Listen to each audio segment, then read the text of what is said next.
LDF, UDF മുന്നണികളുടെ കൂട്ടുകച്ചവടത്തിനെതിരെയും MLAയുടെ ജനവഞ്ചനയ്ക്കെതിരെയും BJP Nattika മണ്ഡലം കമ്മിറ്റിയുടെ നേതൃത്വത്തിൽ കുറ്റവിചാരണ യാത്ര സംഘടിപ്പിച്ചു. ജാഥ ക്യാപ്റ്റൻ റിനി കൃഷ്ണപ്രസാദിനെ പതാക കൈമാറിക്കൊണ്ട് NDAയുടെ സംസ്ഥാന വൈസ് ചെയർമാൻ AN രാധാകൃഷ്ണൻ ജാഥ ഉദ്ഘാടനം ചെയ്തു. കഴിഞ്ഞ 10 വർഷമായി കേരളം ഭരിച്ചുകൊണ്ടിരിക്കുന്ന ഇടതുപക്ഷ ജനാധിപത്യ മുന്നണിയിൽ ഏറെക്കാലം കേരളം ഭരിച്ച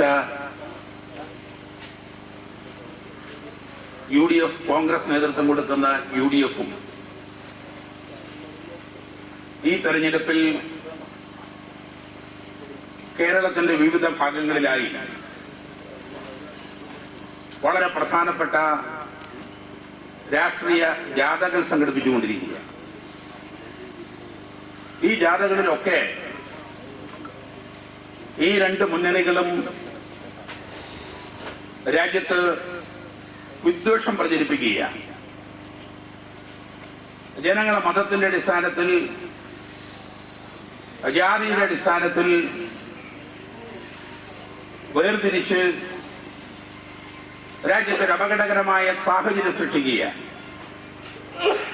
ശ്രീമാൻ സതീശന്റെ നേതൃത്വത്തിൽ നടന്നുകൊണ്ടിരിക്കുന്ന ജാഥയിലുടനീളം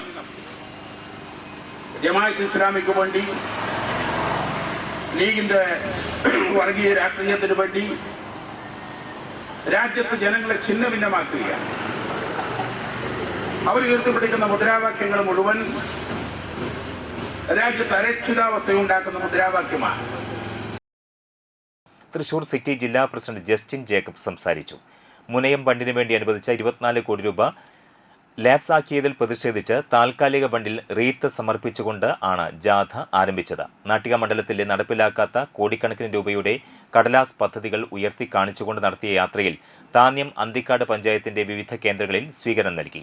ജില്ലാ വൈസ് പ്രസിഡന്റ് സുധീഷ് മെനോത്ത് പറമ്പിൽ, സർജു തോയക്കാവ്, ന്യൂനപക്ഷ മോർച്ച പ്രസിഡന്റ് ഫെബിൻ ഫ്രാൻസിസ്, ജില്ലാ സെക്രട്ടറിമാരായ EP ഹരീഷ്, EP ജാൻസി, സജിനി മുരളി, മണ്ഡലം ഭാരവാഹികളായ Ratheesh TG, Shine നെടിയിരിപ്പിൽ, NS Unnimon, P Krishnanunni, Shaji Alungal, Nisha Praveen, ഭഗിനി സുനിൽ, ജില്ലാ കമ്മിറ്റി അംഗങ്ങളായ Siddhan Parayangattil, Rukkiya Surendran, fisherman cell convener Joshi Blangad, Jayashankar G, Sugendu Sen, Madhu Parayangattil, 18ാം ward member Sreekesh S Chandran, Pavithran CP, Bindu Sudheer, Prakashan Kandangath, Premdas Vengali എന്നിവർ സംബന്ധിച്ചു.